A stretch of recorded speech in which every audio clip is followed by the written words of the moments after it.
We got promoted! Yeah, hi. I would just like to cancel the organised tour bus for 2 weeks' time, please, and also the 100,000 balloons. Perfect. You need a reason? He doesn't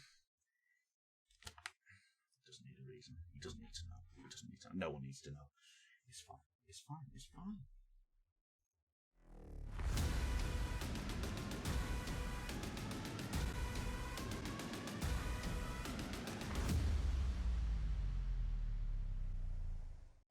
Viewers, out of curiosity, how much would I need to pay you all individually for you all to forget this season and pretend it never happened? Like, I'm not made of money. I'm willing to offer you pretzels, Mars bars. I might even go as far to offer you a yo-yo. It's broken, but that's my offer. Negotiations, send me your lawyer's number and we can negotiate. Welcome back, ladies and gentlemen, to episode 28 of the Sunderland Till I Die series here on Football Manager 2021. And of course, if you do enjoy today's episode or any of my previous content where we are at the end of Season 2 on the save, make sure you're hitting that like button, hitting that subscribe button and hitting that notification bell so you are alerted when Season 3 gets underway. It really, really does help and I really, really do appreciate it. Now, let's get on to my Season 3 plans for this Sunderland side. Just as a little disclaimer, ladies and gentlemen, this episode won't be one of the traditional or normal episodes that you expect on this channel. This episode is just going to be reviewing Season 2, outlining my plans going into the transfer window, looking at my squad, thinking about what we need to improve, and hopefully setting a plan in motion that will finally get us out of League One and into the Championship, and hopefully not spend too many years there either. So yeah, the normal episodes will return, the matches and all sorts, but for this episode, as we like to do at the end of every season, it's just going to be a review. So I hope you enjoy, and let's get into it. So I think the first place to start is going to be the league table. Now, of course, over the past month, 2 months, the results haven't been quite going our way.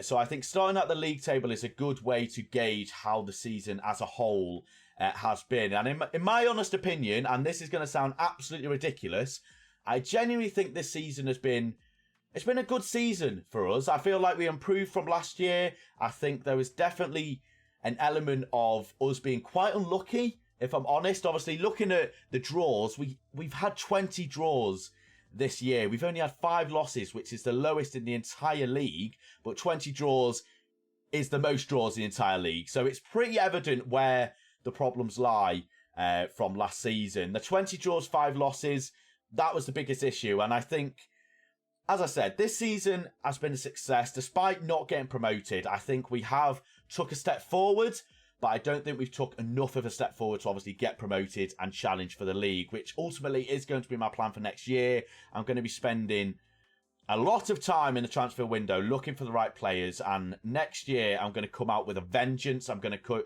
go with an absolute ruthlessness that I don't think anyone would have. I don't think we've really shown in the save yet. We haven't shown a ruthlessness. We've sort of gone into matches hoping for the best, but next year, Tactical Alex is coming out, so we'll all be looking forward to that. But if we look at the stats as well, Pellegrini is our top goal scorer. Now, this is going to sound ridiculous as well, but I think Pellegrini's been bitterly disappointing this year.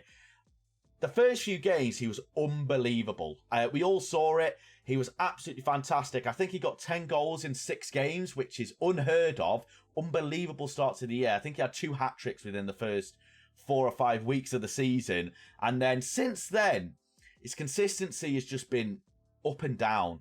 Like, he'll have 3 or 4 games where he's absolutely fantastic, and then he'll have 3 or 4 games where he doesn't score or does very little. So one of the areas I'm definitely looking to improve is going to be the attacking areas. I don't think we're going to get Pellegrini in again next year. I might do, I'm not too sure.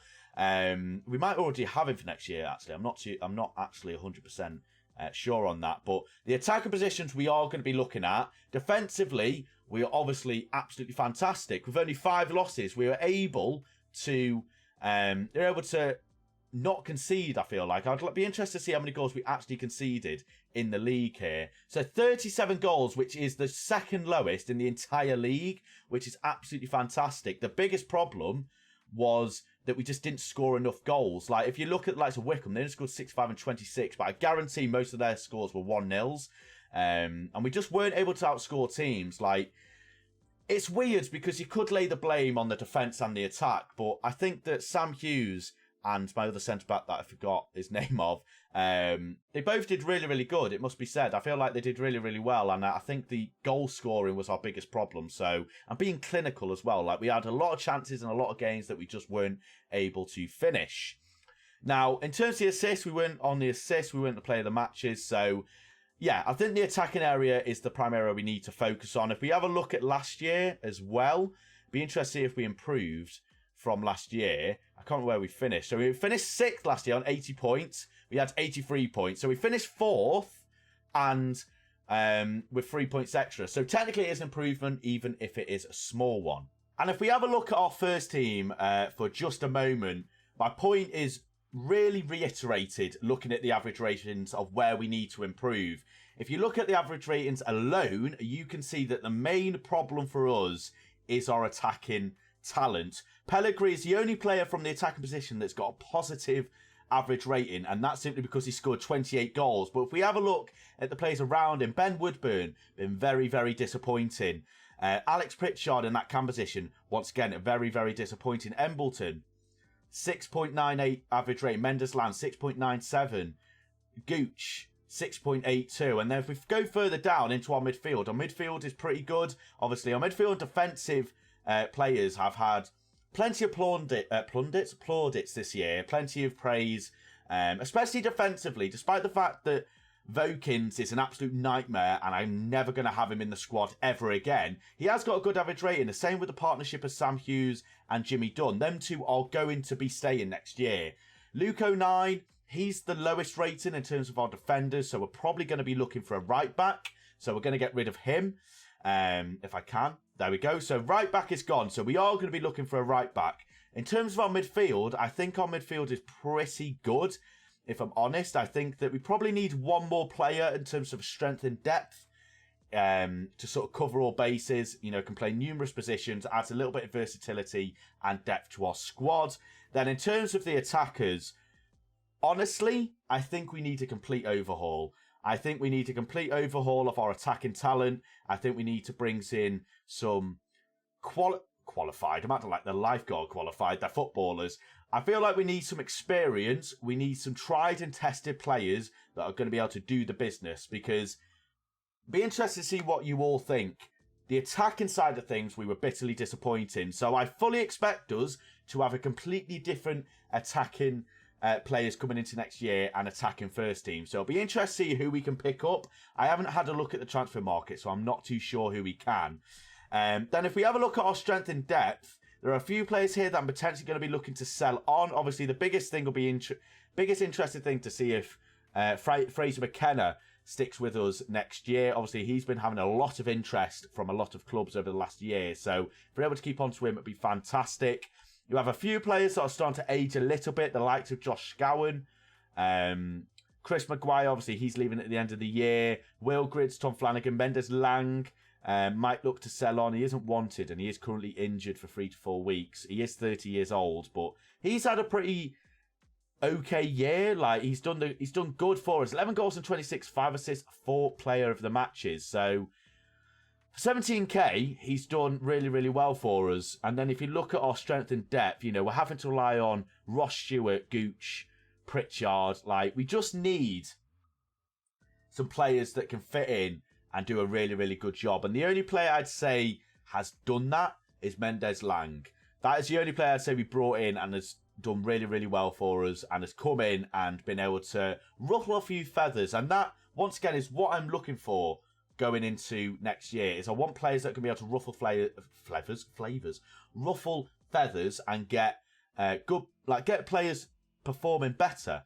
That is what I want. Now, in terms of who we're looking to sell, it's difficult because a lot of these players are getting on a bit, but they are also very, very good players. You look at Josh Scowen, really, really good. Carl Winchester, relatively decent. He is declining a little bit, however. Like Charlie White, he's leaving anyway. Bailey Wright, he's a really, really good centre-back. Not played much this year, only 12 games, so potentially look to get a little bit of money for him. I'm not too sure. Obviously, all of our loans are leaving. Pellegrini, Vokins, Dion and Woodburn. Woodburn has been so bad for us, man. He's been absolutely terrible. We've had him for 2 years and he just hasn't done it at all. So he's going to be going back to Liverpool. Maybe he can go on loan to another club, improve, but he's just not been doing it. Pellegrini, I think, is going to be leaving us. He is going to be leaving us. His contract's running out, actually. So can we sign him? We can. Oh, I tell you what.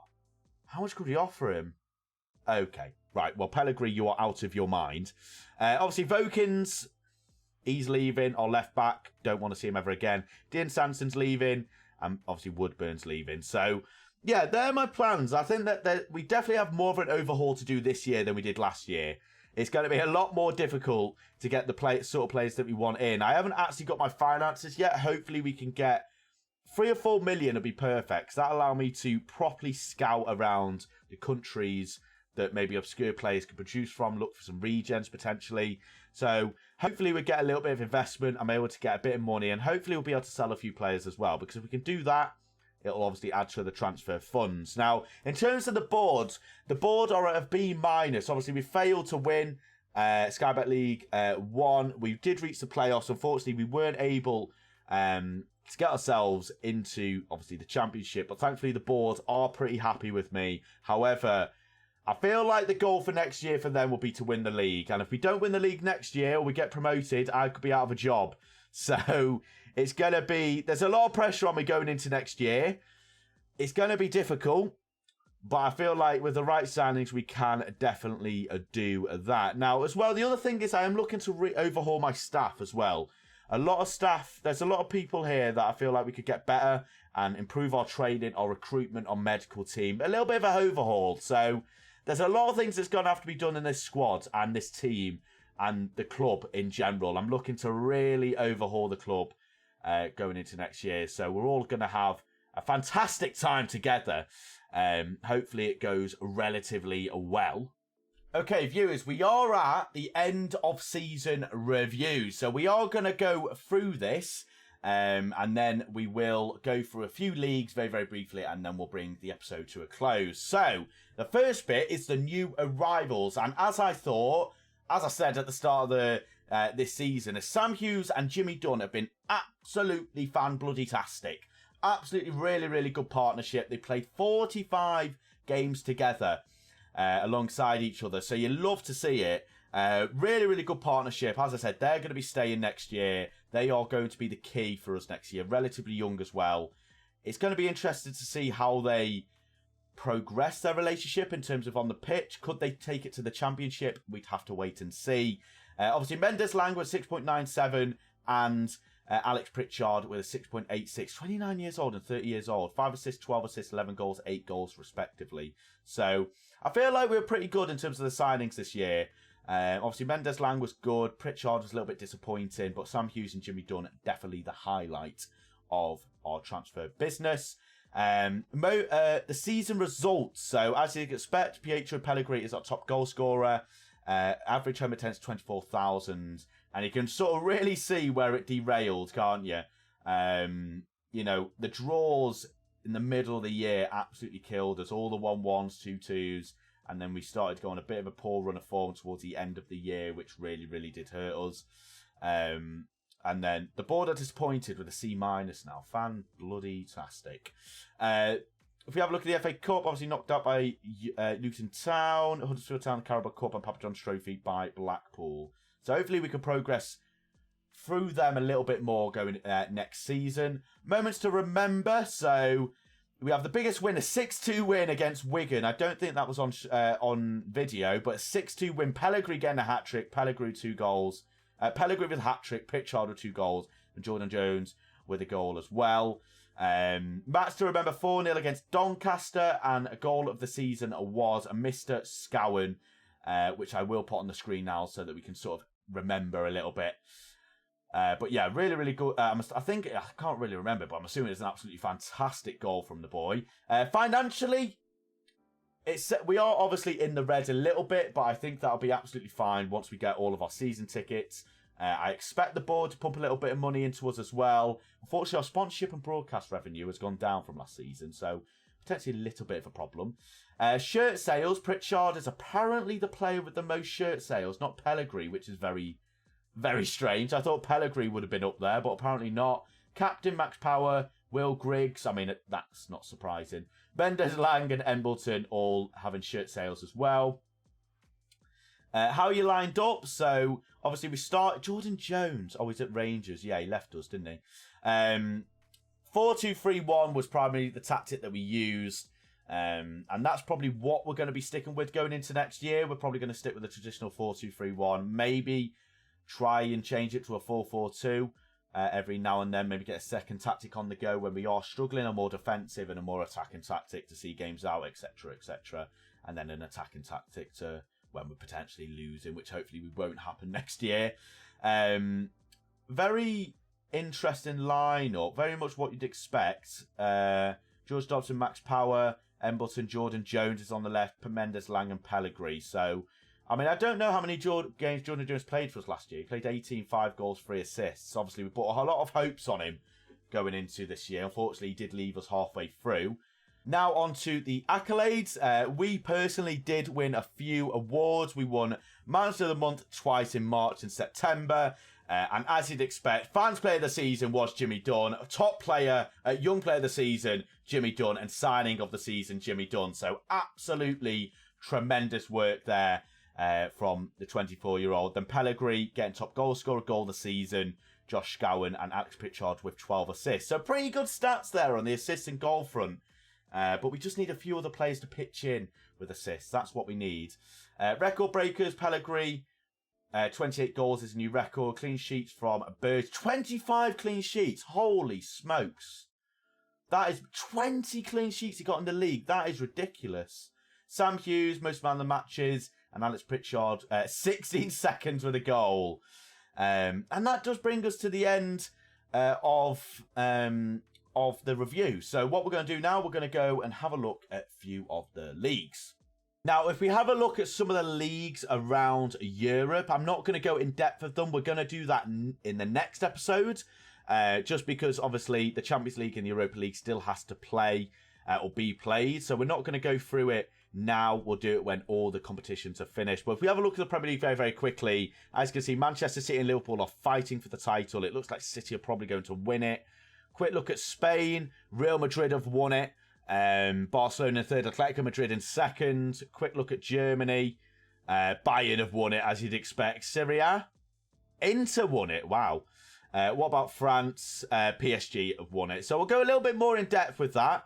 And we'll have a look at the Champions League and the Europa League as well in the next episode. So yeah, it's gonna be quite the summer. I do apologise for the relatively short episode.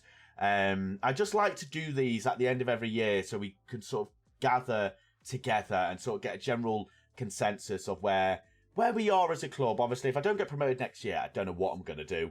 But hopefully we can. I would really appreciate if you leave any comments on anything you think you'd like me to do, any suggestions, any players you think I should buy, any players you think I should sell. I'd really appreciate it. I really, really would. But yeah, I think that is going to bring us to the end of the episode. I do apologise for the short episode. Please, obviously, I hope you appreciate these sort of episodes. I think it's just nice to sort of take a step back, as I said, and just look at the squad and just honest opinions. But I will say there is going to be overhaul. There is going to be overhaul. I'm going to spend a few hours, probably tonight or tomorrow, and just going through the entire squad and just trying to change something, because we can't keep doing this. We can't keep going into the playoffs and losing. We need to start winning championships, and that's what's going to happen next year. Ruthlessness is going to happen. But of course, that is going to bring us to the end of the episode. Once again, I've said it before, I apologise for the relatively short episode. Please hit the like button, hit the subscribe button, all that good stuff. Take care of yourselves. Have a good morning, afternoon or evening, wherever you are in the world. Stay safe, and I will see you at the start of Season 3. Transfers, staff, new tactic. I'll see you then. Take care, and I'll see you very, very soon. Goodbye.